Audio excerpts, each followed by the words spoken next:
Morning students, welcome to all of you. Student IP classes में आपका स्वागत है। स्टूडेंट, इसके पहले वाले वीडियो में हम लोगों ने पार्ट 1 किया था धातु और अधातु का, जिसमें हम लोगों ने धातु के रासायनिक गुण के बारे में अध्ययन किया था और हम ये भी पढ़ चुके थे कि धातुएं जब ऑक्सीजन से अभिक्रिया करती है तो धातु का ऑक्साइड बनाती है। उसके बाद से हम लोगों ने और देखा था कि जब धातु कार्बोनेट के साथ अभिक्रिया करती है तो हाइड्रोजन गैस देती है, और कुछ धातुएं जब जल से अभिक्रिया करती है, सभी धातुएं जल के साथ अभिक्रिया नहीं करती है ना। जैसे कि सोडियम हो गया, पोटेशियम हो गया, ये जो है ठंडे जल से अभिक्रिया कर लेते हैं। कॉपर जो है ना वह आपका ओनली जो है ना गरम पानी और ठंडे पानी दोनों से अभिक्रिया कर लेता है। कुछ धातुएं जो है ना सिर्फ ठंडे जल से अभिक्रिया करती है। ये सभी चीजें हम लोगों ने देखा था। तो चलिए वीडियो को कंटिन्यू करते हैं, और ये उसका पार्ट 2 है। इसमें हम लोग देखेंगे यहाँ से हम लोग का बाकी था कि क्या होता है कि जब अन्य धातु, अब यहाँ से हम लोग को देखना है। अगर आप लोगों ने पार्ट 1 नहीं देखा है तो जाके आप लोग देख लीजिएगा, तब ये ज्यादा समझ में आएगा। तो चलिए शुरू करते हैं इसको कि क्या होता है जब अन्य धातु लवणों के विलयन के साथ धातुएं कैसे अभिक्रिया करती है। बिल्कुल एकदम आसान है। क्वेश्चन कर रहा है कि अन्य धातु लवणों के विलयन के साथ धातुएं कैसे अभिक्रिया करती है। तो सिंपल है, आप जानते हैं ये सक्रियता श्रेणी तो नीचे पढ़ना है, लेकिन मैंने आपको बताया है एल्युमिनियम, जिंक, लोहा, टीन, सीसा, ये है सक्रियता श्रेणी। ये सभी धातुएं क्या होती हैं, इनमें कि ये सभी धातुएं अभिक्रियाशील होती हैं, और ये अभिक्रियाशीलता नीचे की ओर घटते जाती है और ऊपर की ओर बढ़ते जाती है। जैसे कि पोटेशियम जो है ना सोडियम से ज्यादा बरियार है, कैल्शियम जो है ना मैग्नीशियम से ज्यादा बरियार है। तो आप लोग इसको ऑलरेडी पढ़ चुके हैं प्रतिस्थापन अभिक्रिया में कि क्या होता है जब धातु के विलयन के साथ अभिक्रिया में। जैसे कि मान लो कि Fe है, Fe अगर अभिक्रिया करेगा CuSO4 के साथ, Fe अभिक्रिया करेगा CuSO4 के साथ, तो क्या बनाएगा FeSO4, और कॉपर को क्या करता है, कॉपर को बाहर कर देता है। कॉपर को क्या कर देता है, ये कॉपर क्या हो जाता है, बाहर हो जाता है। यह एक प्रतिस्थापन अभिक्रिया कहलाता है, क्योंकि एक प्रबल तत्व क्या करता है, एक प्रबल धातु के यौगिक से उसको क्या करता है, विस्थापित करता है। इस अभिक्रिया को क्या कहते हैं हम लोग, प्रतिस्थापन अभिक्रिया कहते हैं। तो इसी को यहाँ पे देखना है, तो ध्यान दीजिए। इसको क्या है, यहाँ पे वही चीज है, कॉपर का एक स्वच्छ तार एवं आयरन की एक कील लीजिए। अरे हम लोग तो पिछला ही वीडियो में ले चुके हैं, ये तो पहले ही पढ़ चुके हैं कि कॉपर का एक स्वच्छ तार और आयरन की कील लीजिए। कॉपर के तार को परत नली में रखें, आयरन सल्फेट के विलयन तथा आयरन की कील को दूसरी परत नली में रखें, कॉपर सल्फेट के विलयन में डाल दीजिए। 20 मिनट के बाद आप परीक्षणों को रिकॉर्ड कीजिए। आपको किस परत नली में कोई अभिक्रिया हुई है इसका पता चलता है। किस आधार पे आप कह सकते हैं कि वास्तव में कोई अभिक्रिया हुई है। क्या आप उन परीक्षणों को बता सकते हैं, तो बिल्कुल बता सकते हैं। यहाँ पे देखिए, आपको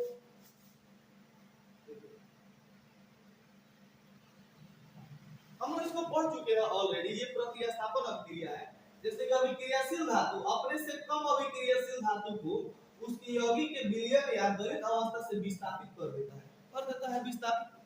तो ये जब विस्थापित करेगा तो कौन अभिक्रिया होगा, विस्थापन अभिक्रिया होगा, है ना। तो वही चीज यहाँ पे दिया हुआ है, आप इसको देख सकते हैं कि धातु कोई ए रहेगा और B का लवण का विलयन रहेगा। तो क्या करेगा कि ये जो धातु ए है ये इससे अभिक्रिया कर लेगा और उस धातु को क्या कर देगा, बाहर कर देगा। यही यहाँ पे लिखा हुआ है कि धातु को ए रहेगा और B धातु का विलयन रहेगा। तो जो धातु ए रहेगा वह लवण के विलयन के साथ अपना संबंध बना लेगा और उस धातु B को क्या करेगा, बाहर कर देगा। ठीक है, जैसे कि आप लोग बताए हैं ना, जैसे कि हम बताएंगे, जैसे कि पोटेशियम है। आप पोटेशियम जब अभिक्रिया करेगा, मान लो कि तुम्हारा सोडियम सल्फेट के साथ, तो पोटेशियम ज्यादा बरियार है सोडियम से ना, तो क्या करेगा, पोटेशियम सल्फेट बना देगा, है ना। यहाँ पे 2 आ जाएगा K2SO4, और इसमें से इस सोडियम को क्या करेगा, सोडियम को बाहर कर देगा। तो ये एक अभिक्रिया है, समझ रहे ना। इसको कहेंगे हम प्रतिस्थापन अभिक्रिया। आई होप आपको समझ में आ रहा होगा। चलिए बहुत अच्छी बात है। अब आप लोगों को पढ़ना है सक्रियता श्रेणी किसे कहते हैं। क्वेश्चन आएगा कि सक्रियता श्रेणी से आप क्या समझते हैं। सक्रियता श्रेणी से क्या समझते हो, तो कहिएगा धातुओं को उनकी बढ़ती हुई अभिक्रियाशीलता के आधार पे क्रमबद्ध तरीके से सजाया गया है। सक्रियता श्रेणी क्या है, कहिएगा धातुओं को उनकी बढ़ती हुई अभिक्रियाशीलता के आधार पर क्रमबद्ध तरीके से सजाया गया है, जिसमें जो धातु ज्यादा प्रबल है उसको ऊपर रखा गया है और जो कम अभिक्रियाशील है उसको नीचे रखा गया है। इस श्रेणी को सक्रियता श्रेणी के नाम से जानते हैं। ठीक है, लिखा जाएगा आराम से। तो देखिएगा सक्रियता श्रेणी वह श्रेणी है जिसमें धातुओं को क्रियाशीलता को अवरोही क्रम में व्यवस्थित किया जाता है। अवरोही क्रम का मतलब समझते हैं लोग, ऊपर ऊपर ज्यादा और नीचे कम, अवरोही क्रम में विकसित किया जाता है।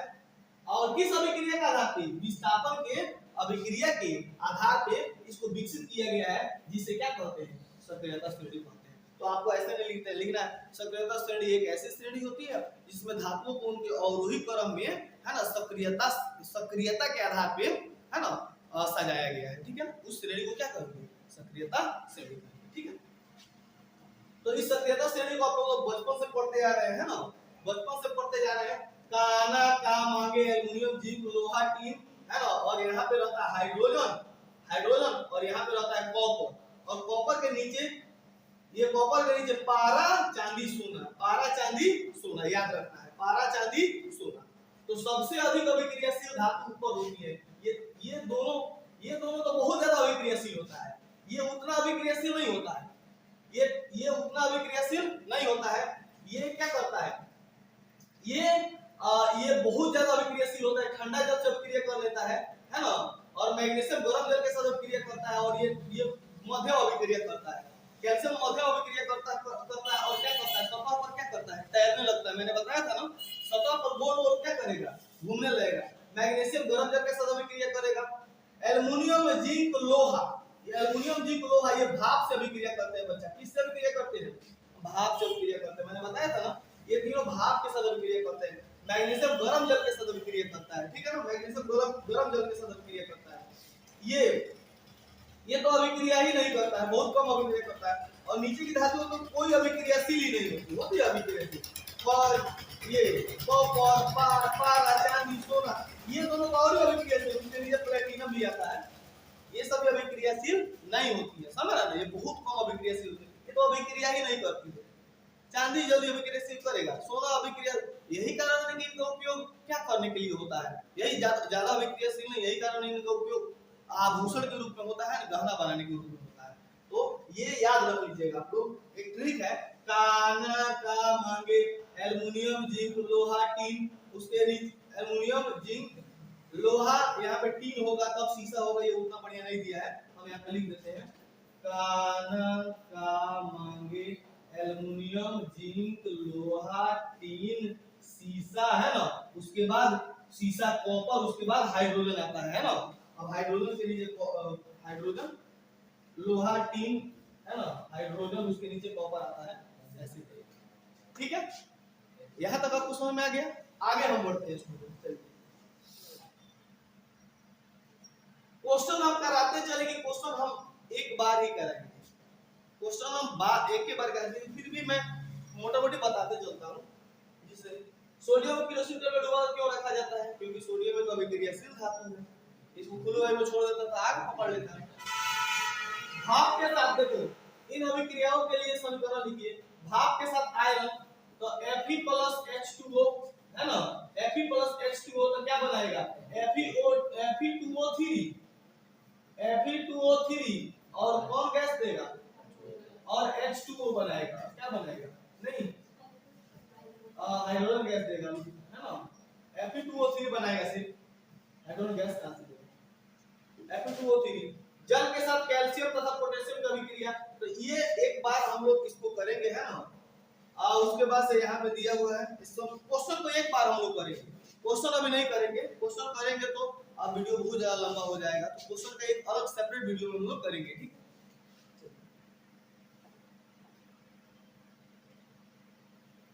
क्वेश्चन का सेपरेट वीडियो हम लोग करते हैं। अब यहाँ पे एक टॉपिक बहुत ही इंपॉर्टेंट आया है, जिसको आप लोग वीवीआई कंडक्ट कर सकते हैं। पराधातु धातु एवं अधातु कैसे अभिक्रिया करते हैं?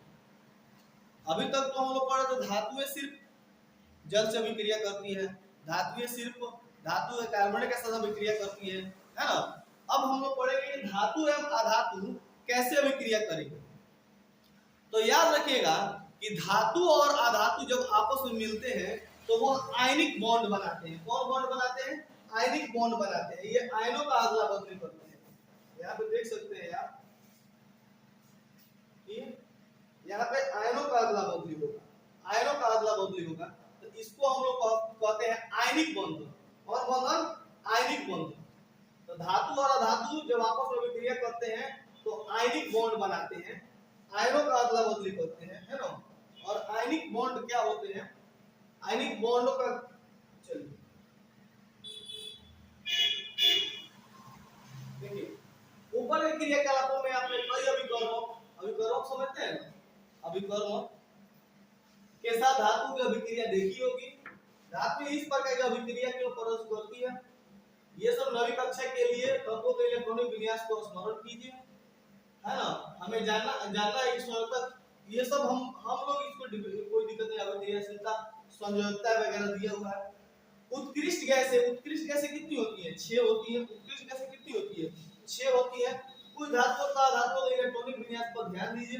सारणी 3 पार्टी में हम देख चुके हैं कि सोडियम परमाणु के बाहर बॉक्स में केवल 1 इलेक्ट्रॉन है। तो ये सभी चीजें बेसिक नॉलेज है, बेसिक नॉलेज तो आप लोग जानते हैं।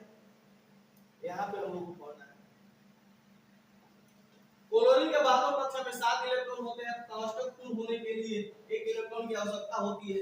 ये सभी चीजें आप लोग जानते हैं, बेसिक नॉलेज हम यहाँ पे नहीं दे सकते हैं। KLMN उसमें 18 इलेक्ट्रॉन होते हैं। इससे क्लोराइड Cl प्राप्त होता है। ये चीजें हम लोग नहीं देखेंगे। यहाँ पे वो मेन मुद्दा की बात करेंगे। ये सभी चीजें हम लोग देख चुके हैं। चलिए, सिर्फ हम लोग को ये पढ़ना है कि धातु और अधातु जब आपस में अभिक्रिया करते हैं तो आयनिक बॉन्ड बनाते हैं। कैसा बॉन्ड बनाते हैं? आयनिक बॉन्ड बनाते हैं, यानी वे आयनों का अदला बदली करते हैं।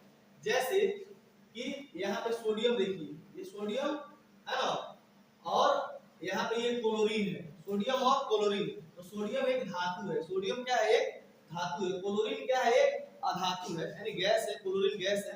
तो जब सोडियम और क्लोरीन आपस में अभिक्रिया करते हैं, जब सोडियम और क्लोरीन आपस में अभिक्रिया करते हैं तो ये सोडियम पर प्लस चार्ज होता है और क्लोरीन पर क्या होता है? माइनस चार्ज होता है। तो ये बनाते हैं NaCl, और ये आयनिक बॉन्ड होता है। ये क्या होता है? आयनिक बॉन्ड होता है ना। ये आपस में आयनिक बॉन्ड बनाते हैं। और हम लोग को इसमें बॉन्ड भी पढ़ना है कि ऑक्सीजन का ऑक्सीजन के साथ कैसे बॉन्ड बनेगा। इसको इसमें नहीं देखना है, देख लेते हैं, अगर इसमें जरूरी हो तो मैं बता दूंगा। तो ये यहाँ पे सोडियम हो गया, क्लोरीन हो गया, यहाँ पे क्या बनाया? NaCl बनाया।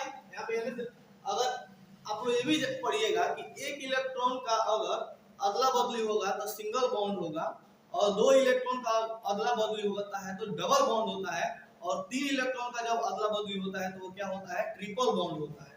तो यहाँ पे ओनली एक इलेक्ट्रॉन का है, तो यहाँ पे कौन बॉन्ड बनेगा? यहाँ पे सिंगल बॉन्ड होता है। कौन बॉन्ड बनेगा? सिंगल बॉन्ड बनेगा। तो ये भी कार्बन चैप्टर में है, आगे हम लोग पढ़ेंगे। यहाँ में देखिएगा, मैग्नीशियम जब क्लोरीन के साथ अभिक्रिया करेगा तो मैग्नीशियम प्लस क्लोरीन, तो मैग्नीशियम 2 होता है ना। मैग्नीशियम कितना होता है? 2 होता है। और क्लोरीन में कितना होता है? -1 होता है। पढ़े ना। तो ये बनाएगा MgCl2 बनाएगा, MgCl2 बनाएगा। और ये कैसा यौगिक है? ये आयनिक बॉन्ड है। कैसा बॉन्ड है? आयनिक बॉन्ड होता है। ये आयनिक बॉन्ड होते हैं, ठीक है। ये आयनिक बॉन्ड होती है, याद रखिएगा। चलिए, उसी तरह मैं ये यहाँ पे अब ये क्या दिया हुआ है? तो ये आपका देखिए, जैसे कि मैग्नीशियम और ये क्लोरीन अभिक्रिया करती है, मैग्नीशियम क्लोराइड का निर्माण हुआ है। चलिए,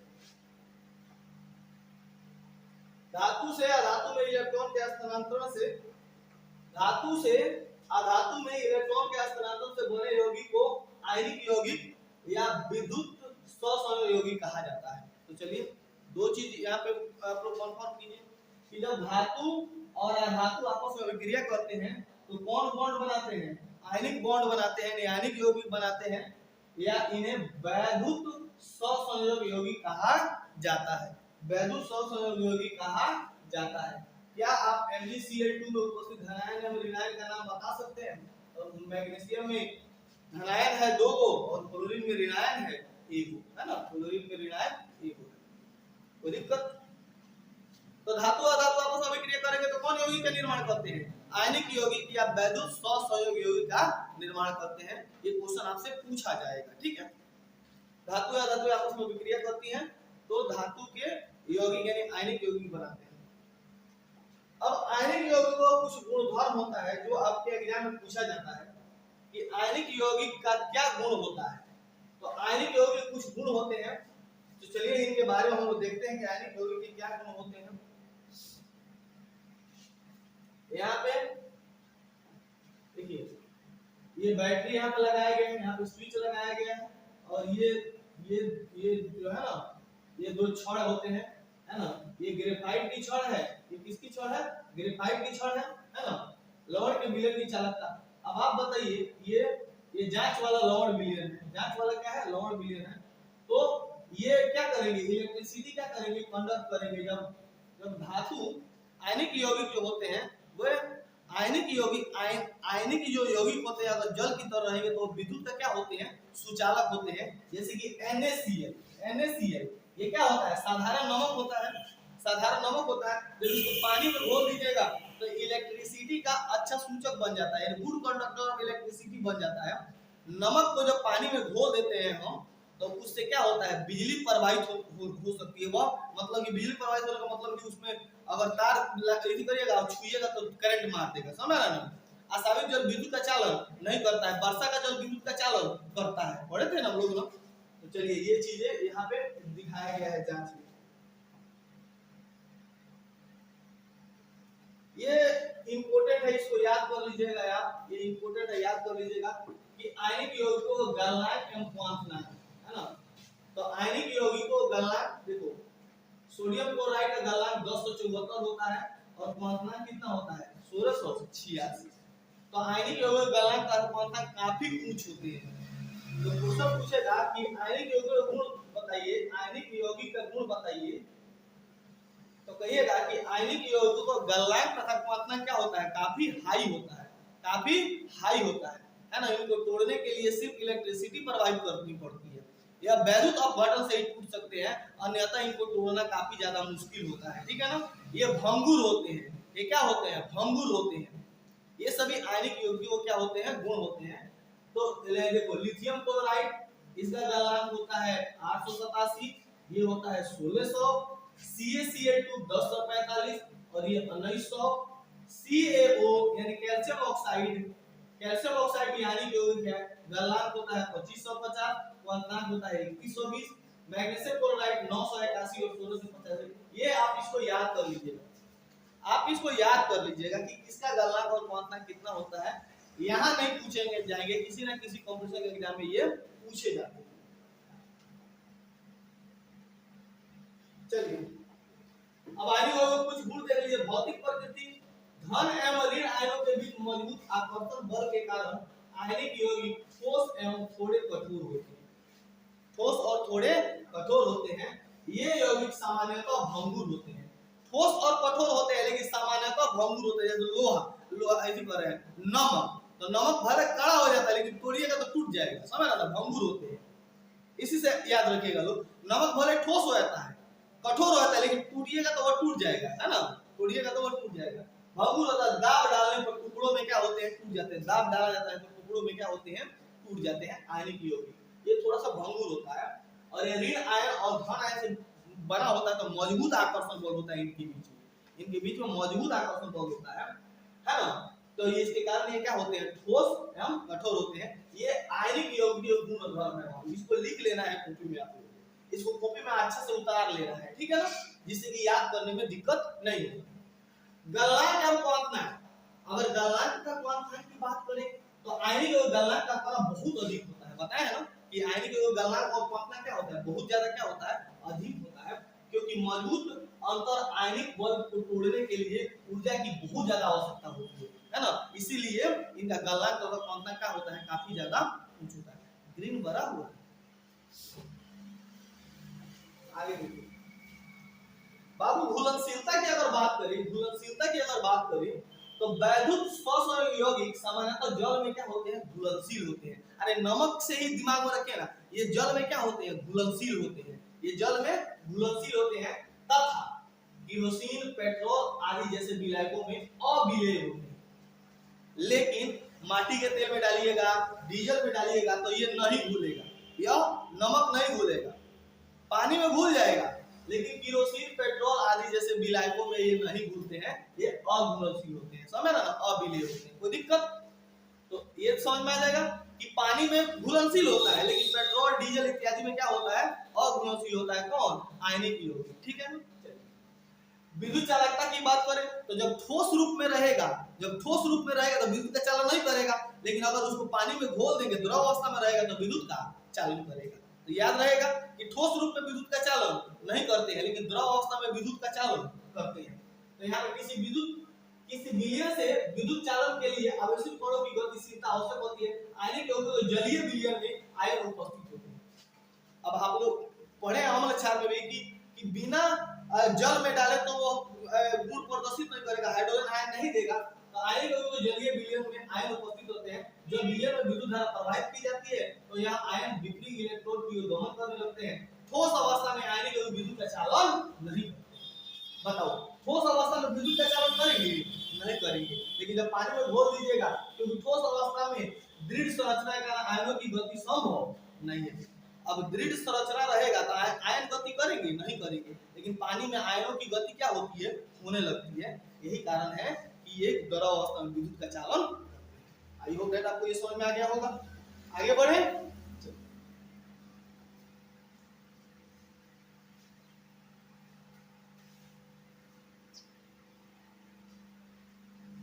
एक टॉपिक है हमारा धातु की प्राप्ति। धातु की प्राप्ति एक टॉपिक है, इसको ध्यान से देखिएगा। पृथ्वी की भूपर्पटी धातुओं का मुख्य स्रोत है। पृथ्वी की भूपर्पटी है ना, पर ये पृथ्वी भूपट तीन भागों में पाया जाता है। इसको हम लोग सबसे ऊपर ऊपरी भाग को हम लोग क्रस्ट, और नीचे वाला भाग को मेंटल, और सबसे नीचे भाग को हम लोग कोर कहते हैं, है ना। ये सबसे ऊपरी भाग को क्रस्ट, और इसको कहते हैं मेंटल, और इसको बोलते हैं कोर। तो यही जो क्रस्ट होता है ना, ये क्रस्ट सबसे ऊपरी भाग जो होता है, यहाँ पे बहुत ज्यादा धातु क्या होते हैं, पाए जाते हैं। बहुत ज्यादा धातु क्या होते हैं, पाए जाते हैं। तो पृथ्वी की भूपर्पटी धातुओं का मुख्य स्रोत है। समुद्री जल में भी सोडियम क्लोराइड, मैग्नीशियम क्लोराइड आदि जैसे कुछ विलेय लवण उपस्थित रहते हैं। अब समुद्र से क्या क्या प्राप्त किया जाता है, साधारण नमक और मैग्नीशियम क्लोराइड प्राप्त किया जाता है। कुछ विलेय लवण उपस्थित रहते हैं। पृथ्वी की भूपर्पटी में प्राकृतिक रूप से पाए जाने वाले तत्व हैं, उनको क्या कहते हैं, खनिज कहते हैं। अब खनिज का डिफिनेशन आप लोग यहाँ पे लिख लीजिएगा। खनिज का डिफिनेशन कॉपी में लिख लीजिएगा कि पृथ्वी की भूपर्पटी में प्राकृतिक रूप से पाए जाने वाले तत्वों या यौगिकों को क्या कहते हैं, खनिज कहते हैं। और बाबू याद रखिएगा, जो ये खनिज होते हैं, खनिज से हम अयस्क प्राप्त करते हैं।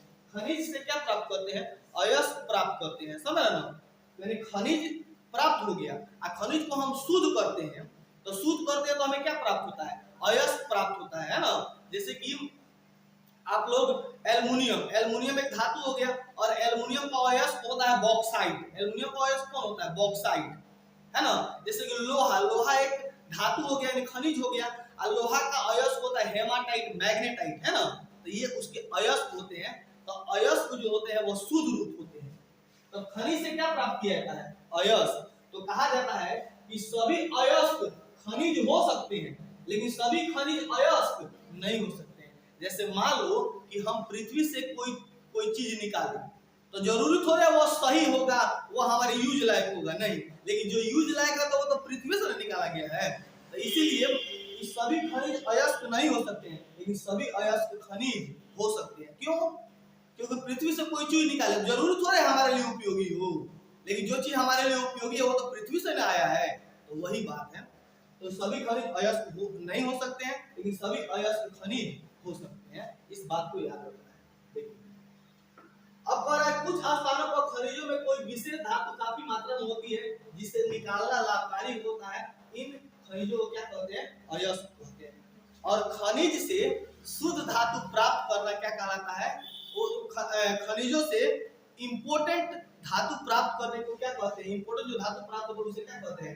अयस्क कहते हैं। समझ ना? अयस्क। देखिए धातुओं का निष्कर्षण क्या होता है। अब आपको मैं एक बात बताता हूँ, जैसे कि पृथ्वी से बहुत सारी चीजें निकलती हैं।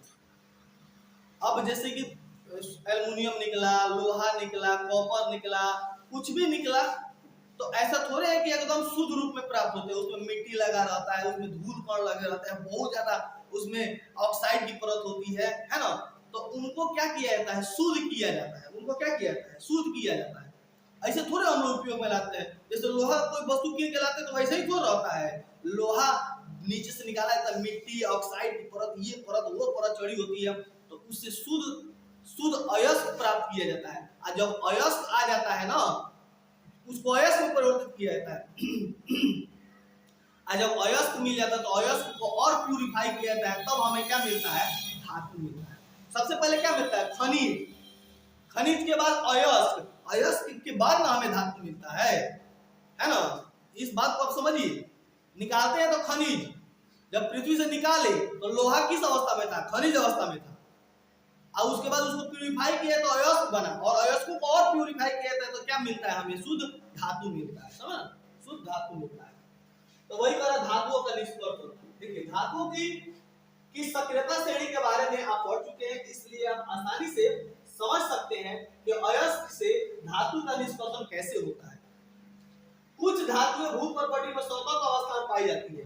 कुछ धातुएं भूपर्पटी में सतत अवस्था में पाई जाती है, जैसे कि चांदी और सोना। चांदी और सोना, चांदी और सोना ये मुक्त अवस्था में पाए जाते हैं। किस अवस्था में पाए जाते हैं? मुक्त अवस्था में पाए जाते हैं। याद रखिएगा। कुछ धातु अपने यौगिक के रूप में मिलती है, कुछ धातु अपने यौगिक के रूप में मिलती है, जैसे कि लोहा Fe2O3 के रूप में मिलता है ना। लोहा Fe2O3 के रूप में मिलता है, ऑक्साइड के रूप में मिलता है, समझ रहे हो। और ये सतत अवस्था में मिल जाती है, ये ऑक्साइड के रूप में मिलता है। सक्रियता श्रेणी में नीचे वाले आने वाली धातु सबसे कम अभिक्रियाशील होती है, ये सतत अवस्था में पाई जाती है।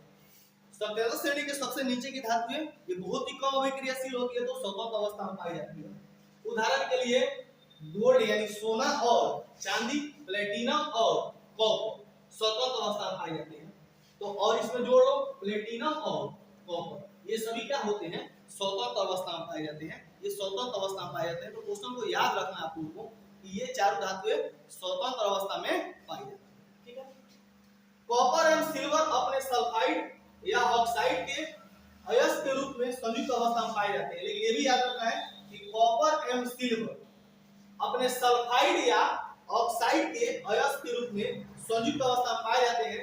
सक्रियता श्रेणी में सबसे ऊपर की धातु, सक्रियता श्रेणी में सबसे ऊपर की धातु कौन होती है? काना का मांगे है ना, यानी पोटेशियम, सोडियम, कैल्शियम, मैग्नीशियम और एल्युमिनियम, ये ऊपर की धातुएं होती हैं। इतनी अधिक अभिक्रियाशील होती है कि ये कभी भी स्वतंत्र अवस्था में नहीं पाई जाती। तो आपसे क्वेश्चन पूछेगा कि कौन कौन सी धातुएं इनमें से स्वतंत्र अवस्था में नहीं पाई जाती है, तो आप कहिएगा कि calcium, sodium, potassium, sodium, calcium, magnesium और एल्युमिनियम, ये कभी स्वतंत्र अवस्था में नहीं पाया जाता है। इतनी अभिक्रियाशील होती है कि ये कभी भी स्वतंत्र अवस्था में नहीं पाई जाती है। ठीक है ना। सक्रियता श्रेणी के मध्य की धातुएं, मध्य की धातुएं यही होती है जिंक, लोहा और सीसा। जिंक, लोहा और सीसा की अभिक्रियाशीलता मध्य होती है। पृथ्वी की भूपर्पटी में मुख्यतः ऑक्साइड, सल्फाइड या कार्बोनेट के रूप में पाई जाती है। अब याद रखना है कि ये किसमें? सल्फाइड, कार्बोनेट और ऑक्साइड के रूप में पाई जाती है। आप देखिए कई धातुओं के अयस्क ऑक्साइड होते हैं। ऑक्सीजन की उपस्थिति क्रियाशीलता के आधार पर इनके प्रचुर मात्रा में पाए जाने के कारण ऐसा होता है। इस प्रकार आप कह सकते हैं, इस प्रकार अभिक्रियाशीलता के आधार पर हम धातुओं को 3 श्रेणी में बांट देते हैं। अभिक्रियाशीलता के आधार पर धातुओं को कितना श्रेणी में बांट देते हैं? हम 3 श्रेणी में बांट देते हैं। एक होता है उच्च अभिक्रियाशील धातु। उच्च अभिक्रियाशील धातु, उच्च अभिक्रियाशील, एक होता है मध्य अभिक्रियाशील, मध्य अभिक्रियाशील, और एक होता है कम अभिक्रियाशील, कम अभिक्रियाशील। तो अभिक्रियाशीलता के आधार पर धातुओं को कितने भागों में बांट दिया जाता है? 3 भागों में। अभिक्रियाशीलता के आधार पर धातुओं को हम 3 वर्गों में बांट देते हैं। एक होता है निम्न अभिक्रियाशील धातु, एक होता है मध्यम, और एक होता है उच्च, है ना। निम्न, मध्यम और उच्च, 3 भागों में बांट देते हैं।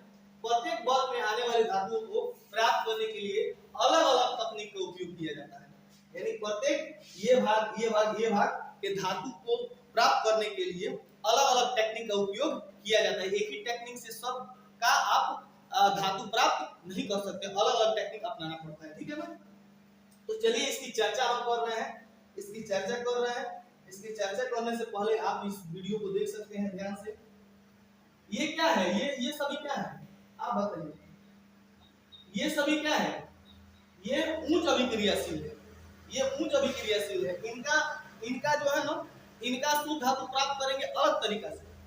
ये मध्यम अभिक्रियाशील धातु है, इनका अलग तरीका होता है धातु प्राप्त करने का, और ये दोनों क्या होती है? कम अभिक्रियाशील होती है। तो इस बात को आपको याद रखना है, मध्यम, उच्च, और ये सबसे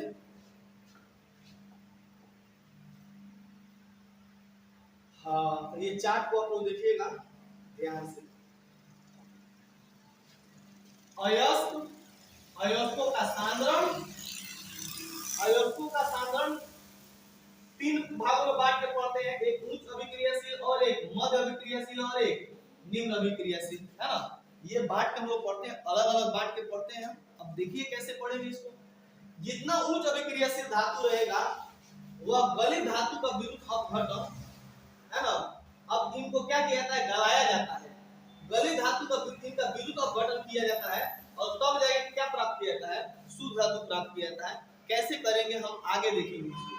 जितना अभिक्रियाशील धातु होता है, गलित धातु का विद्युत अपघटन करेंगे, और तब इनसे शुद्ध धातु क्या करते हैं? हम प्राप्त करते हैं। जितना मध्यम अभिक्रियाशील धातु रहेगा उनको 2 भागों में बांट के हम लोग करेंगे। एक कार्बोनेट अयस्क होता है, यानी CaCO3 कार्बोनेट अयस्क होता है, और एक होता है सल्फाइड अयस्क, है ना। सल्फाइड अयस्क,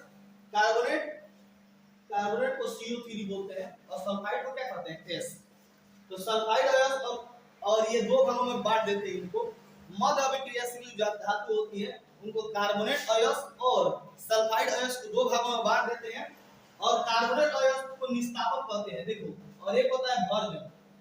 निस्तापन और भर्जन गर्म करने का प्रोसेस है, कि जब धातुओं को, है ना, जब धातुओं को ऑक्सीजन की उपस्थिति में गर्म किया जाता है तो उसे भर्जन कहते हैं। ऑक्सीजन की उपस्थिति में गर्म किया जाता है तो उसे निस्तापन कहते हैं।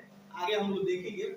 उसके बाद से जब ये क्रिया कर दी जाती है तो उसके बाद धातु के ऑक्साइड बन जाते हैं। गर्म करने पर क्या आप लोग जानते हैं कि कोई भी धातु जब गर्म कीजिएगा तो वो ऑक्साइड बन जाती है। जैसे कॉपर को गर्म कीजिएगा तो कॉपर ऑक्साइड बन जाता है। तो जब ऑक्साइड बन जाता है उसके बाद धातुओं में उपचयन करते हैं, और तब धातु का क्या किया जाता है? शोधन किया जाता है, तब हमें धातु अच्छा तरीका से प्राप्त किया जाता है। बहुत ज्यादा चरण है इसका, एक एक करके हम चरण को पढ़ने का प्रयास करेंगे, है ना। इसका एक सेपरेट वीडियो में लाऊंगा जिसका हम लोग एकदम आराम से अध्ययन करेंगे, ठीक है ना।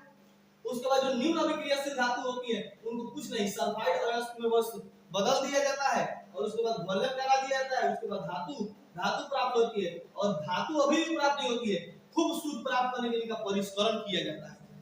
इसका क्या किया जाता है? परिष्करण किया जाता है। तो ये अभी चार्ट है, ये चार्ट है, इसको अभी आपको ध्यान देना है। तो हम लोग अयस्कों का समृद्धीकरण देखें। अयस्कों का समृद्धीकरण क्या होता है? अयस्कों का समृद्धीकरण क्या होता है? पृथ्वी से खनिज अयस्कों में मिट्टी, रेत आदि जैसी कई अशुद्धियां होती है जिन्हें गैंग कहते हैं। अब ये तो गैंग एक नंबर तो आपसे पूछेगा ही ऑब्जेक्टिव कि गैंग किसे कहते हैं, तो कहिएगा धातुओं में जो अशुद्धि पाई जाती है उन्हें क्या कहते हैं? गैंग कहते हैं। और अशुद्धि के रूप में क्या क्या रहता है? अशुद्धि के रूप में आपका क्या क्या रहेगा? रेत रहेगा, मिट्टी रहेगा, इस सब को हम लोग क्या कहते हैं? गैंग कहते हैं। तो याद रहेगा गैंग। धातुओं के निष्कर्षण से पहले अयस्क से अशुद्धियों को हटाना आवश्यक होता है ना। जितना अशुद्धि है हटाना होता है। अयस्कों से गैंग को हटाने के लिए जिन प्रक्रियाओं का उपयोग होता है, अयस्क एवं गैंग को भौतिक रासायनिक गुणों के आधार पर होते हैं। इस पृथक्करण के लिए विभिन्न तकनीक का उपयोग किया जाता है। अब हम लोग नीचे टेक्निक के बारे में पढ़ेंगे और ये एक ही वीडियो में पढ़ने का प्रयास करेंगे अच्छा तरीका से कि धातुओं को कैसे शोधन करते हैं, भर्जन क्या है, जारण क्या है, ये सभी चीजें हम लोग नेक्स्ट वीडियो में कवर करेंगे। ठीक है ना, तब तक के लिए इतना ही रहने दीजिए, मिलते हैं नेक्स्ट पार्ट में। Thank you very much. Students, welcome to all of you. Student IQ classes में आपका स्वागत है। स्टूडेंट, इसके पहले वाले वीडियो में हम लोगों ने पार्ट 1 किया था धातु और अधातु का, जिसमें हम लोगों ने धातु के रासायनिक गुण के बारे में अध्ययन किया था और हम ये भी पढ़ चुके थे कि धातुएं जब ऑक्सीजन से अभिक्रिया करती है तो धातु का ऑक्साइड बनाती है। उसके बाद से हम लोगों ने और देखा था कि जब धातु कार्बोनेट के साथ अभिक्रिया करती है तो हाइड्रोजन गैस देती है, और कुछ धातुएं जब जल से अभिक्रिया करती है, सभी धातुएं जल के साथ अभिक्रिया नहीं करती है ना, जैसे कि सोडियम हो गया, पोटेशियम हो गया, ये जो है ठंडे जल से अभिक्रिया कर लेते हैं। कॉपर जो है ना वह आपका ओनली जो है ना गरम पानी और ठंडे पानी दोनों से अभिक्रिया कर लेता है। कुछ धातुएं जो है ना सिर्फ ठंडे जल से अभिक्रिया करती है। ये सभी चीजें हम लोगों ने देखा था। तो चलिए वीडियो को कंटिन्यू करते हैं और ये उसका पार्ट 2 है। इसमें हम लोग देखेंगे यहाँ से हम लोग का बाकी था कि क्या होता है कि जब अन्य धातु, अब यहाँ से हम लोग को देखना है। अगर आप लोगों ने पार्ट 1 नहीं देखा है तो जाके आप लोग देख लीजिएगा, तब ये ज्यादा समझ में आएगा। तो चलिए शुरू करते हैं इसको कि क्या होता है जब अन्य धातु लवणों के विलयन के साथ धातुएं कैसे अभिक्रिया करती है। बिल्कुल एकदम आसान है। क्वेश्चन कर रहा है कि अन्य धातु लवणों के विलयन के साथ धातुएं कैसे अभिक्रिया करती है। तो सिंपल है, आप जानते हैं ये सक्रियता श्रेणी तो नीचे पढ़ना है, लेकिन मैंने आपको बताया है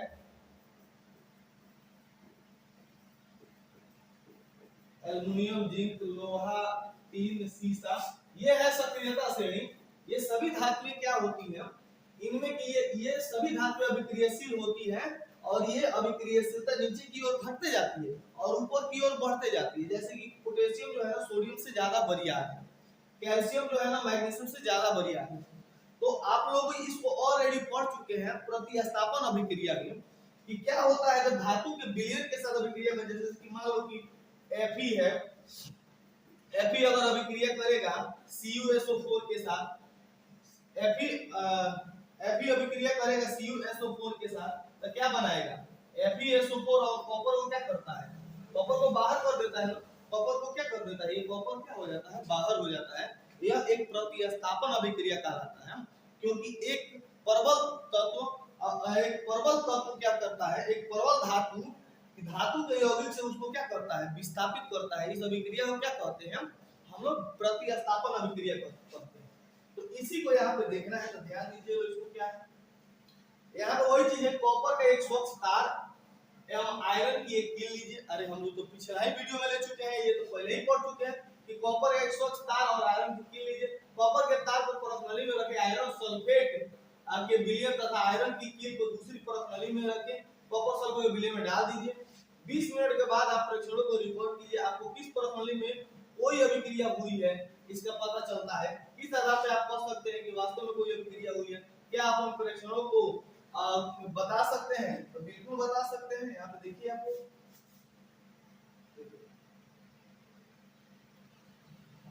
हम इसको पढ़ चुके हैं ऑलरेडी। ये प्रतिस्थापन अभिक्रिया है। जैसे कि अभिक्रियाशील धातु अपने से कम अभिक्रियाशील धातु को उसके यौगिक के विलयन या गलित अवस्था से विस्थापित कर देता है विस्थापित।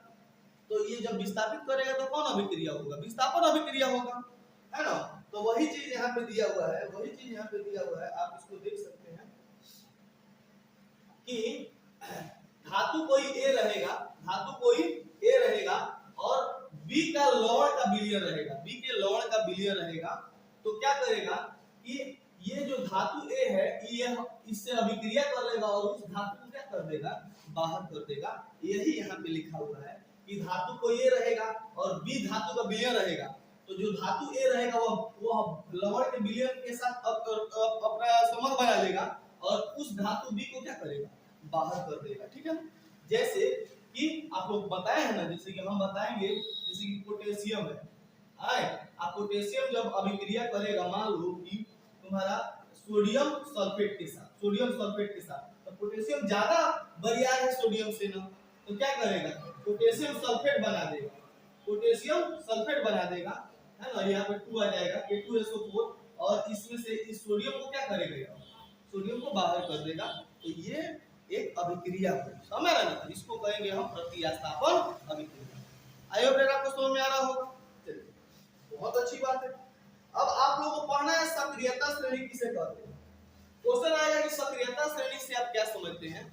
सक्रियता श्रेणी से क्या समझते हो, तो कहिएगा धातुओं को उनकी बढ़ती हुई अभिक्रियाशीलता के आधार पे क्रमबद्ध तरीके से सजाया गया है। सक्रियता श्रेणी क्या है, कहिएगा धातुओं को उनकी बढ़ती हुई अभिक्रियाशीलता के आधार पर क्रमबद्ध तरीके से सजाया गया है, जिसमें जो धातु ज्यादा प्रबल है उसको ऊपर रखा गया है और जो कम अभिक्रियाशील है उसको नीचे रखा गया है। इस श्रेणी को सक्रियता श्रेणी के नाम से जानते हैं। ठीक है, लिखा जाएगा आराम से।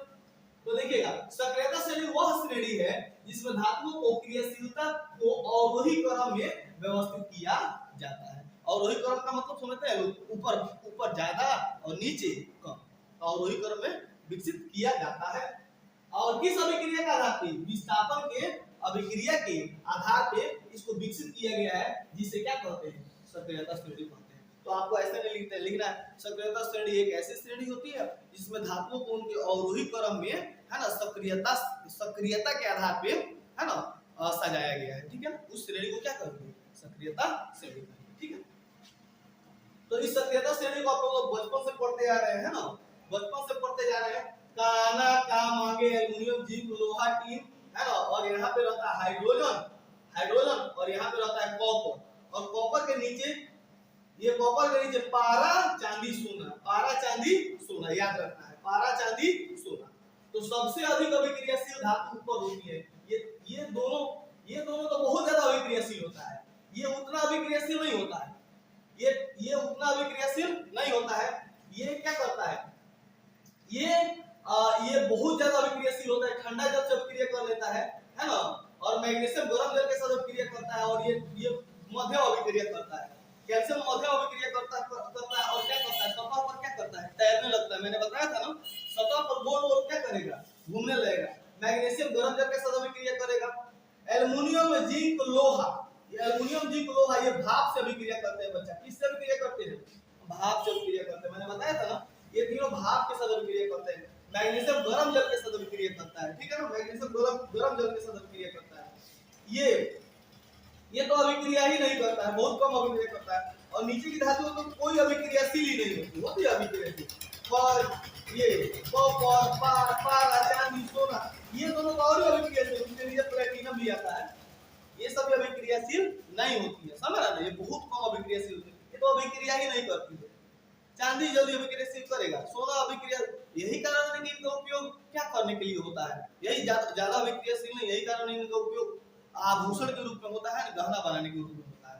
तो ये याद रख लीजिएगा आप लोग, एक ट्रिक है। काना का मांगे एल्युमिनियम जिंक लोहा टीन, उसके नीचे एल्युमिनियम जिंक लोहा, यहाँ पे टीन होगा तब शीशा होगा, ये उतना बढ़िया नहीं दिया है, हम यहाँ पे लिख देते हैं। काना का मांगे एल्युमिनियम जिंक लोहा टीन शीशा, है ना, उसके बाद शीशा कॉपर, उसके बाद हाइड्रोजन आता है ना। अब हाइड्रोजन के नीचे हाइड्रोजन लोहा टीन, है ना, हाइड्रोजन उसके नीचे कॉपर आता है, ऐसे। ठीक है, यहां तक आपको समझ में आ गया। आगे हम बढ़ते हैं इसमें। क्वेश्चन हम कराते चलेंगे, क्वेश्चन हम एक बार ही करेंगे, क्वेश्चन हम एक के बार करेंगे, फिर भी मैं मोटा मोटी बताते चलता हूँ। जिसे सोडियम को केरोसिन तेल में डुबा क्यों रखा जाता है, क्योंकि सोडियम में तो अभिक्रियाशील धातु है, इसको खुले वायु में छोड़ देता तो आग पकड़ लेता है। भाप के साथ देखो, इन अभिक्रियाओं के लिए समीकरण लिखिए। भाप के साथ आयरन, तो Fe+H2O, है ना, Fe+H2O तो क्या बनाएगा, Fe2O3 और कौन गैस देगा, और H2O बनाएगा, क्या बनाएगा, नहीं हाइड्रोजन गैस देगा, है ना। Fe2O3 बनाएगा, सिर्फ हाइड्रोजन गैस कहां से देगा, Fe2O3। जल के साथ कैल्शियम तथा पोटेशियम की अभिक्रिया, तो ये एक बार हम लोग इसको करेंगे, है ना, उसके बाद से यहाँ पे दिया हुआ है। इसको क्वेश्चन को एक बार हम लोग करेंगे, क्वेश्चन अभी नहीं करेंगे, क्वेश्चन करेंगे तो अब वीडियो बहुत ज्यादा लंबा हो जाएगा, तो क्वेश्चन का एक अलग सेपरेट वीडियो में हम लोग करेंगे, ठीक।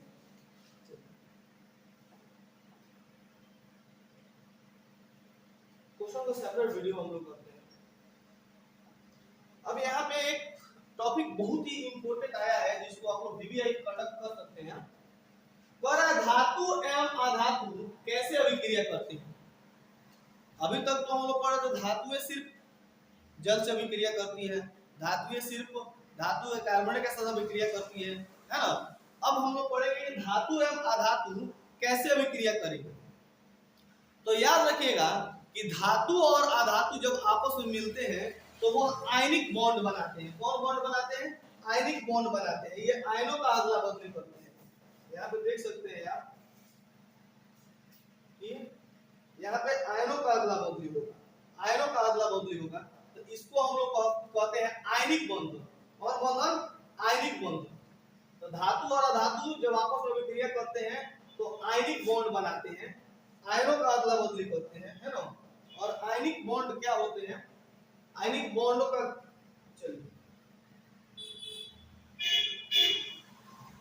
देखिए, ऊपर के क्रियाकलापों में आपने कई अभिकर्मक समझते हैं ना, अभिकर्मक के साथ धातु की अभिक्रिया देखी होगी। धातु इस प्रकार की अभिक्रिया क्यों प्रदर्शित करती है?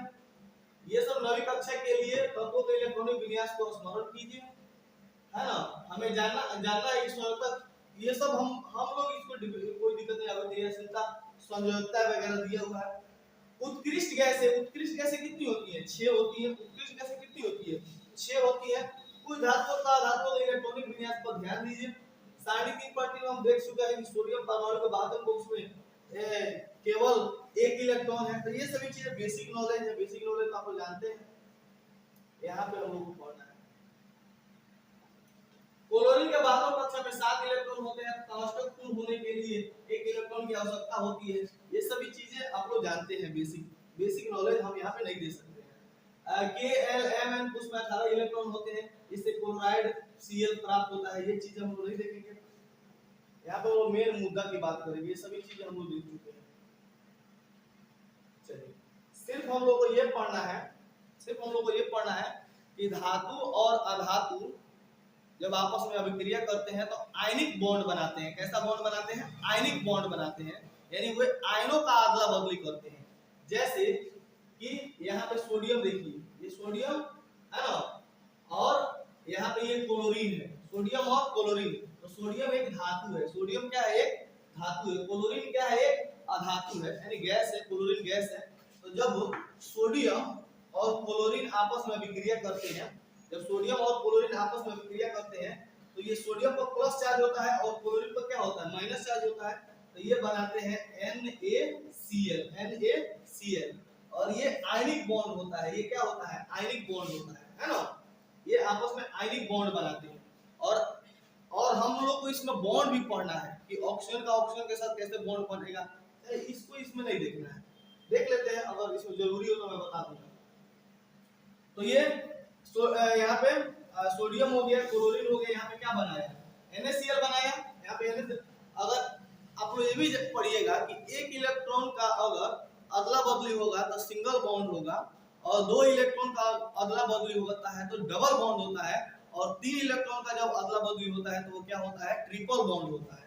तो यहाँ पे ओनली एक इलेक्ट्रॉन का है, तो यहाँ पे कौन बॉन्ड बनेगा? यहाँ पे सिंगल बॉन्ड होता है। कौन बॉन्ड बनेगा? सिंगल बॉन्ड बनेगा। तो ये भी कार्बन चैप्टर में है, आगे हम लोग पढ़ेंगे। यहाँ में देखिएगा, मैग्नीशियम जब क्लोरीन के साथ अभिक्रिया करेगा तो मैग्नीशियम प्लस क्लोरीन, तो मैग्नीशियम 2 होता है ना। मैग्नीशियम कितना होता है? 2 होता है। और क्लोरीन में कितना होता है? -1 होता है। पढ़े ना। तो ये बनाएगा MgCl2 बनाएगा, MgCl2 बनाएगा। और ये कैसा यौगिक है? ये आयनिक बॉन्ड है। कैसा बॉन्ड है? आयनिक बॉन्ड होता है। ये आयनिक बॉन्ड होते हैं, ठीक है। ये आयनिक बॉन्ड होती है, याद रखिएगा। चलिए, उसी तरह मैं यहाँ पे अब ये क्या दिया हुआ है? तो ये आपका देखिए, जैसे कि मैग्नीशियम और ये क्लोरीन अभिक्रिया करती है, मैग्नीशियम क्लोराइड का निर्माण हुआ है। चलिए, धातु से अधातु में इलेक्ट्रॉन के स्थानांतरण से, धातु से अधातु में इलेक्ट्रॉन के स्थानांतरण से बने यौगिक को आयनिक यौगिक या विद्युत सहसंयोजक यौगिक कहा जाता है। तो चलिए, दो चीज यहाँ पे आप लोग कंफर्म कीजिए कि जब धातु और अधातु आपस में अभिक्रिया करते हैं तो कौन बॉन्ड बनाते हैं? आयनिक बॉन्ड बनाते हैं, आयनिक यौगिक बनाते हैं, या इन्हें वैद्युत सहसंयोजक यौगिक कहा जाता है। वैद्युत सहसंयोजक यौगिक कहा जाता है। क्या आप MgCl2 में उपस्थित धनायन एवं ऋणायन का नाम बता सकते हैं? तो मैग्नीशियम में धनायन है 2 गो और क्लोरीन में ऋणायन है 1 गो, है ना? क्लोरीन में ऋणायन 1 गो। कोई दिक्कत? तो धातु अधातु आपस में अभिक्रिया करेंगे तो कौन यौगिक का निर्माण करते हैं? आयनिक यौगिक या वैद्युत सहसंयोजक यौगिक का निर्माण करते हैं। ये क्वेश्चन आपसे पूछा जाएगा, ठीक है? धातु या धातु आपस में अभिक्रिया करती हैं तो धातु के यौगिक यानी आयनिक यौगिक बनाते हैं। अब आयनिक यौगिक का कुछ गुणधर्म होता है जो आपके एग्जाम में पूछा जाता है कि आयनिक यौगिक का क्या गुण होता है। तो आयनिक यौगिक के कुछ गुण होते हैं, तो चलिए इनके बारे में हम लोग देखते हैं कि आयनिक यौगिक के क्या गुण होते हैं। यहाँ पे देखिए, ये बैटरी यहाँ पे लगाया गया है, यहाँ पे स्विच लगाया गया है, और ये जो है ना, ये 2 छड़ होते हैं, है ना? ये ग्रेफाइट की छड़ है, ये किसकी छड़ है? ग्रेफाइट की छड़ है ना? लौड़ के मिलियन की चालकता। अब आप बताइए, ये जांच वाला लौड़ मिलियन है, जांच वाला क्या है? लौड़ मिलियन है।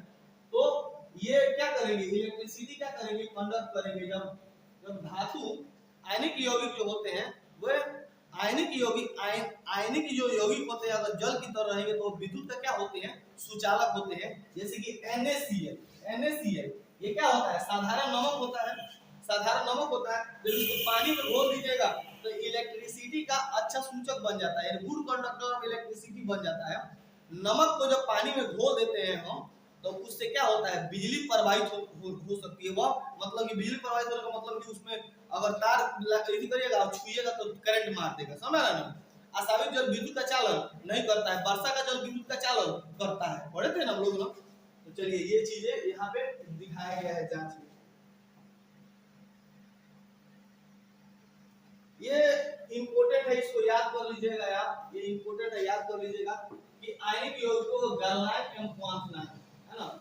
तो आयनिक यौगिक को गलनांक, देखो सोडियम क्लोराइड का गलनांक 1074 होता है और क्वांटनांक कितना होता है? 1686। तो आयनिक यौगिक गलनांक का क्वांटनांक काफी ऊंच होते हैं। तो क्वेश्चन पूछेगा कि आयनिक यौगिक का गुण बताइए, आयनिक यौगिक का गुण बताइए, तो कहिएगा कि आयनिक यौगिक का गलनांक तथा क्वांटनांक क्या होता है? काफी हाई होता है, काफी हाई होता है ना? इनको तोड़ने के लिए सिर्फ इलेक्ट्रिसिटी प्रवाहित करनी पड़ती है या वैद्युत अपघटन से ही टूट सकते हैं, अन्यथा इनको तोड़ना काफी ज्यादा मुश्किल होता है, ठीक है ना? ये भंगुर होते हैं। ये क्या होते हैं? भंगुर होते हैं। ये सभी आयनिक यौगिकों क्या होते हैं? गुण होते हैं।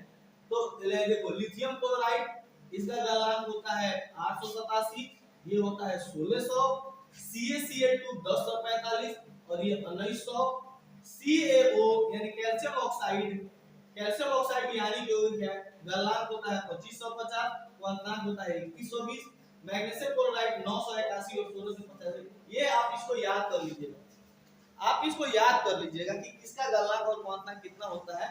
यहाँ नहीं पूछेंगे जाएंगे, किसी ना किसी कॉम्पिटिशन के एग्जाम में ये पूछे जाते हैं। चलिए, अब आयनिक यौगिक कुछ गुण देख लीजिए। भौतिक प्रकृति, धन एवं ऋण आयनों के बीच मजबूत आकर्षण बल के कारण आयनिक यौगिक ठोस एवं थोड़े कठोर होते हैं, ठोस और थोड़े कठोर होते हैं। ये यौगिक सामान्यतः भंगुर होते हैं, ठोस और कठोर होते हैं लेकिन सामान्यतः भंगुर होते हैं। जैसे लोहा ऐसी कर रहे हैं, नमक, तो नमक भले कड़ा हो जाता है लेकिन तोड़िएगा तो टूट जाएगा, समझ रहा? भंगुर होते हैं। इसी से याद रखिएगा लोग, नमक भले ठोस हो जाता है, कठोर होता है, लेकिन टूटिएगा तो वो टूट जाएगा, है ना? टूटिएगा तो वो टूट जाएगा। भंगुर होता है, दाब डालने पर टुकड़ों में क्या होते हैं? टूट जाते हैं। दाब डाला जाता है तो टुकड़ों में क्या होते हैं? टूट जाते हैं। आयनिक यौगिक ये थोड़ा सा भंगुर होता है, और ये ऋण आयन और धन आयन से बना होता है, तो मजबूत आकर्षण बल होता है इनके बीच में, इनके बीच में मजबूत आकर्षण बल होता है ना? तो ये इसके कारण ये क्या होते हैं, ठोस एवं कठोर होते हैं। ये आयनिक यौगिक गुण धर्म है, इसको लिख लेना है कॉपी में, आप लोग इसको कॉपी में अच्छे से उतार लेना है, ठीक है ना, जिससे कि याद करने में दिक्कत नहीं हो। गलनांक एवं क्वांटनांक, अगर गलनांक का क्वांटनांक की बात करें तो आयनिक और गलनांक का फर्क बहुत अधिक होता है। बताया है ना कि आयनिक और गलनांक और क्वांटनांक क्या होता है, बहुत ज्यादा क्या होता है, अधिक होता है, क्योंकि मौजूद अंतर आयनिक बल को तोड़ने के लिए ऊर्जा की बहुत ज्यादा आवश्यकता होती है ना, इसीलिए इनका गलनांक और क्वांटनांक क्या होता है, काफी ज्यादा ऊंच होता है। ग्रीन बड़ा हुआ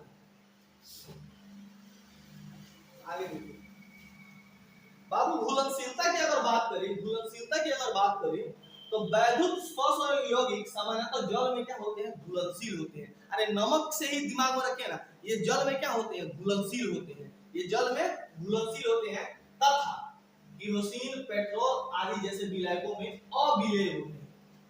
लेकिन माटी के तेल में डालिएगा, डीजल में डालिएगा तो ये नहीं घुलेगा, यह नमक नहीं घुलेगा, पानी में घुल जाएगा, लेकिन केरोसिन, पेट्रोल आदि जैसे विलायकों में ये नहीं घुलते हैं, ये अघुलनशील होते हैं, समझ ना, अविलेय होते हैं। कोई दिक्कत? तो ये समझ में आ जाएगा कि पानी में घुलनशील होता है, लेकिन पेट्रोल, डीजल इत्यादि में क्या होता है, अघुलनशील होता है। कौन? आयनिक यौगिक, ठीक है ना। विद्युत चालकता की बात करें तो जब ठोस रूप में रहेगा, जब ठोस रूप में रहेगा तो विद्युत का चालन नहीं करेगा, लेकिन अगर उसको पानी में घोल देंगे, द्रव अवस्था में रहेगा तो विद्युत का चालन करेगा। तो याद रहेगा कि ठोस रूप में विद्युत का चालन नहीं करते हैं, लेकिन द्रव अवस्था में विद्युत का चालन करते हैं। तो यहाँ पे किसी विलयन से विद्युत चालन के लिए आवश्यक कणों की गतिशीलता आवश्यक होती है। आयनिक यौगिक जलीय विलयन में आयन उपस्थित होते हैं। अब आप लोग पढ़े अम्ल क्षार में भी कि बिना जल में डाले तो वो गुण प्रदर्शित नहीं करेगा, हाइड्रोजन आयन नहीं देगा। तो आयनिक यौगिक जलीय विलयन में आयन उपस्थित होते हैं। जब विलयन में विद्युत धारा प्रवाहित की जाती है तो यहाँ आयन विपरीत इलेक्ट्रोड की ओर दोहन करने लगते हैं।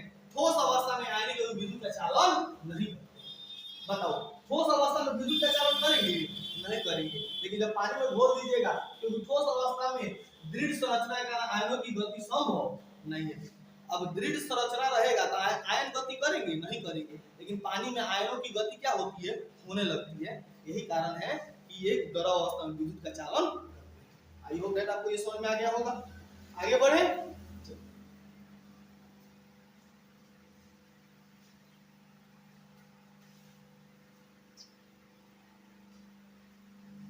एक टॉपिक है हमारा धातु की प्राप्ति। धातु की प्राप्ति एक टॉपिक है, इसको ध्यान से देखिएगा। पृथ्वी की भूपर्पटी धातुओं का मुख्य स्रोत है। पृथ्वी की भूपर्पटी है ना, और ये पृथ्वी भूपट 3 भागों में पाया जाता है। इसको हम लोग सबसे ऊपर ऊपरी भाग को हम लोग क्रस्ट, और नीचे वाला भाग को मैंटल, और सबसे नीचे भाग को हम लोग कोर कहते हैं, है ना। ये सबसे ऊपरी भाग को क्रस्ट, और इसको कहते हैं मैंटल, और इसको बोलते हैं कोर। तो यही जो क्रस्ट होता है ना, ये क्रस्ट सबसे ऊपरी भाग जो होता है, यहाँ पे बहुत ज्यादा धातु क्या होते हैं, पाए जाते हैं। बहुत ज्यादा धातु क्या होते हैं, पाए जाते हैं। तो पृथ्वी की भूपर्पटी धातुओं का मुख्य स्रोत है। समुद्री जल में भी सोडियम क्लोराइड, मैग्नीशियम क्लोराइड आदि जैसे कुछ विलेय लवण उपस्थित रहते हैं। अब समुद्र से क्या क्या प्राप्त किया जाता है? साधारण नमक और मैग्नीशियम क्लोराइड प्राप्त किया जाता है। कुछ विलेय लवण उपस्थित रहते हैं। पृथ्वी की भूपर्पटी में प्राकृतिक रूप से पाए जाने वाले तत्व हैं, उनको क्या कहते हैं? खनिज कहते हैं। अब खनिज का डिफिनेशन आप लोग यहाँ पे लिख लीजिएगा। खनिज का डिफिनेशन कॉपी में लिख लीजिएगा कि पृथ्वी की भूपर्पटी में प्राकृतिक रूप से पाए जाने वाले तत्वों या यौगिकों को क्या कहते हैं?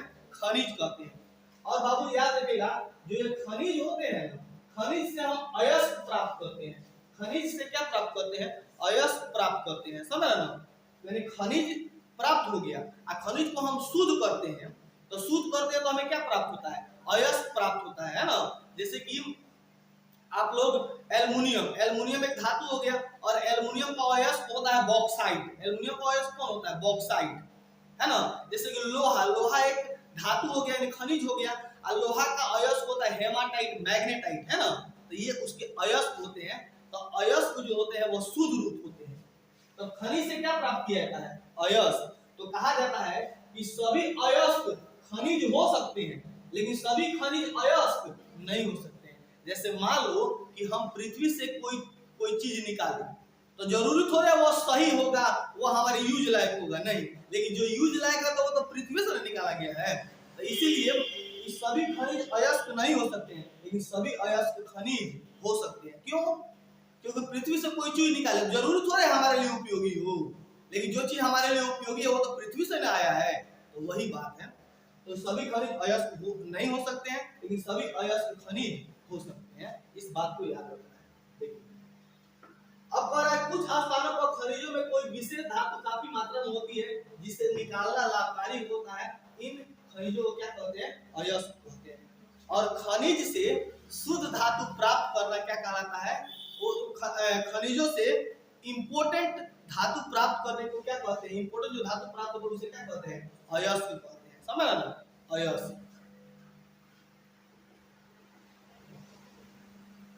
देखिए धातुओं का निष्कर्षण क्या होता है। अब आपको मैं एक बात बताता हूँ। जैसे कि पृथ्वी से बहुत सारी चीजें निकलती हैं। अब जैसे कि एल्युमिनियम निकला, लोहा निकला, कॉपर निकला, कुछ भी निकला, तो ऐसा थोड़े है कि एकदम शुद्ध रूप में प्राप्त होते हैं। उसमें मिट्टी लगा रहता है, उसमें धूल कण लगे रहते हैं, बहुत ज्यादा उसमें ऑक्साइड की परत होती है ना। तो उनको क्या किया जाता है? शुद्ध किया जाता है। उनको क्या किया जाता है? शुद्ध किया जाता है। ऐसे थोड़े हम लोग उपयोग में लाते हैं। जैसे लोहा कोई वस्तु कीन के लाते हैं तो वैसे ही थोड़ा रहता है। लोहा नीचे से निकाला जाता है, मिट्टी, ऑक्साइड की परत, ये परत, वो परत चढ़ी होती है, तो उससे शुद्ध अयस्क प्राप्त किया जाता है। और जब अयस्क आ जाता है ना, उसको अयस्क में परिवर्तित किया जाता है। और जब अयस्क मिल जाता है तो अयस्क को और प्यूरिफाई किया जाता है, तब हमें क्या मिलता है? धातु मिलता है। सबसे पहले क्या मिलता है? खनिज। खनिज के बाद अयस्क, अयस्क के बाद ना हमें धातु मिलता है ना। इस बात को आप समझिए। निकालते हैं तो खनिज, जब पृथ्वी से निकाले तो लोहा किस अवस्था में था? खनिज अवस्था में था। और उसके बाद उसको प्यूरिफाई किया तो अयस्क बना, और अयस्क को और प्यूरिफाई किया था तो क्या मिलता है? हमें शुद्ध धातु मिलता है। समझ? शुद्ध धातु मिलता है। तो वही तरह धातुओं का निष्कर्ष।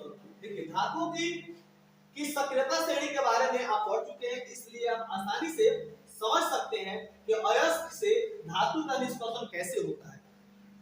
कुछ धातुएं भूपर्पटी में स्वतंत्र अवस्था में पाई जाती है। कुछ धातुएं भूपर्पटी में स्वतंत्र अवस्था में पाई जाती है, जैसे कि चांदी और सोना। चांदी और सोना, चांदी और सोना ये मुक्त अवस्था में पाए जाते हैं। किस अवस्था में पाए जाते हैं? मुक्त अवस्था में पाए जाते हैं। याद रखिएगा। कुछ धातु अपने यौगिक के रूप में मिलती है, कुछ धातु अपने यौगिक के रूप में मिलती है, जैसे कि लोहा Fe2O3 के रूप में मिलता है ना। लोहा Fe2O3 के रूप में मिलता है, ऑक्साइड के रूप में मिलता है, समझ रहे हो। और ये स्वतंत्र अवस्था में मिल जाती है, ये ऑक्साइड के रूप में मिलता है। सक्रियता श्रेणी में नीचे वाले आने वाली धातु सबसे कम अभिक्रियाशील होती है, ये स्वतंत्र अवस्था में पाई जाती है। सक्रियता श्रेणी के सबसे नीचे की धातु है, ये बहुत ही कम अभिक्रियाशील होती है, तो स्वतंत्र अवस्था में पाई जाती है। उदाहरण के लिए गोल्ड यानी सोना और चांदी, प्लेटिनम और कॉपर स्वतंत्र अवस्था में पाए जाते हैं। तो और इसमें जोड़ लो प्लेटिनम और कॉपर, ये सभी क्या होते हैं? स्वतंत्र अवस्था में पाए जाते हैं। ये स्वतंत्र अवस्था में पाए जाते हैं। तो क्वेश्चन को याद रखना आप लोगों को कि ये चारों धातुएं स्वतंत्र अवस्था में पाई जाती हैं। ठीक है। कॉपर एवं सिल्वर अपने सल्फाइड या ऑक्साइड के अयस्क के रूप में संयुक्त अवस्था में पाए जाते हैं। लेकिन ये भी याद रखना है कि कॉपर एवं सिल्वर अपने सल्फाइड या ऑक्साइड के अयस्क के रूप में संयुक्त अवस्था में पाए जाते हैं। सक्रियता श्रेणी में सबसे ऊपर की धातु, सक्रियता श्रेणी में सबसे ऊपर की धातु कौन होती है? काना का मांगे है ना, यानी पोटेशियम, सोडियम, कैल्शियम, मैग्नीशियम और एल्युमिनियम, ये ऊपर की धातुएं होती हैं। इतनी अधिक अभिक्रियाशील होती है कि ये कभी भी स्वतंत्र अवस्था में नहीं पाई जाती। तो आपसे एक क्वेश्चन पूछेगा कि कौन कौन सी धातुएं इनमें से स्वतंत्र अवस्था में नहीं पाई जाती है, तो आप कहिएगा कि calcium, sodium, potassium, sodium, calcium, magnesium और एल्युमिनियम, ये कभी स्वतंत्र अवस्था में नहीं पाया जाता है। इतनी अभिक्रियाशील होती है कि ये कभी भी स्वतंत्र अवस्था में नहीं पाई जाती है। ठीक है ना। सक्रियता श्रेणी के मध्य की धातुएं, मध्य की धातुएं यही होती है जिंक, लोहा और सीसा। जिंक, लोहा और सीसा की अभिक्रियाशीलता मध्य होती है। पृथ्वी की भूपर्पटी में मुख्यतः ऑक्साइड, सल्फाइड या कार्बोनेट के रूप में पाई जाती है। अब याद रखना है कि ये इसमें सल्फाइड, कार्बोनेट और ऑक्साइड के रूप में पाई जाती है। आप देखें कई धातुओं के अयस्क ऑक्साइड होते हैं, ऑक्सीजन की उपस्थिति क्रियाशीलता के आधार पे इनके प्रचुर मात्रा में पाए जाने के कारण ऐसा होता है। इस प्रकार आप कह सकते हैं, इस प्रकार अभिक्रियाशीलता के आधार पे हम धातुओं को 3 श्रेणी में बांट देते हैं। अभिक्रियाशीलता के आधार पे धातुओं को कितना श्रेणी में बांट देते हैं? हम 3 श्रेणी में बांट देते हैं। एक होता है उच्च अभिक्रियाशील धातु, उच्च अभिक्रियाशील धातु, उच्च अभिक्रियाशील, एक होता है मध्य अभिक्रियाशील, मध्य अभिक्रियाशील, और एक होता है कम अभिक्रियाशील, कम अभिक्रियाशील। तो अभिक्रियाशीलता के आधार पर धातुओं को कितने भागों में बांट दिया जाता है? 3 भागों में। अभिक्रियाशीलता के आधार पर धातुओं को हम 3 वर्गों में बांट देते हैं। एक होता है निम्न अभिक्रियाशील धातु, एक होता है मध्यम और एक होता है उच्च, है ना। निम्न, मध्यम और उच्च 3 भागों में बांट देते हैं। प्रत्येक वर्ग में आने वाली धातुओं को प्राप्त करने के लिए अलग-अलग तकनीक का उपयोग किया जाता है। यानी प्रत्येक ये भाग के धातु को प्राप्त करने के लिए अलग-अलग टेक्निक का उपयोग किया जाता है। एक ही टेक्निक से सब का आप धातु प्राप्त नहीं कर सकते, अलग-अलग टेक्निक अपनाना पड़ता है, ठीक है ना। तो चलिए इसकी चर्चा हम कर रहे हैं, इसकी चर्चा कर रहे हैं। इसकी चर्चा करने से पहले आप इस वीडियो को देख सकते हैं ध्यान से। ये क्या है? ये सभी क्या है? आप बताइए, ये सभी क्या है? ये उच्च अभिक्रियाशील है, ये उच्च अभिक्रियाशील है। इनका जो है ना, इनका शुद्ध धातु प्राप्त करेंगे अलग तरीका से।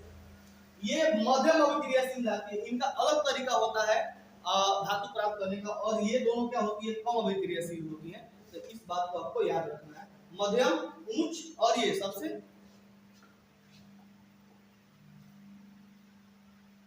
हाँ, तो ये चार्ट को आप लोग देखिएगा ध्यान से। अयस्क, अयस्कों का सांद्रण, अयस्कों का सांद्रण 3 भागों में बांट के पढ़ते हैं। एक उच्च अभिक्रियाशील और एक मध्य अभिक्रियाशील और एक निम्न अभिक्रियाशील, है ना। ये बांट के हम लोग पढ़ते हैं, अलग-अलग बांट के पढ़ते हैं। अब देखिए कैसे पढ़ेंगे इसको।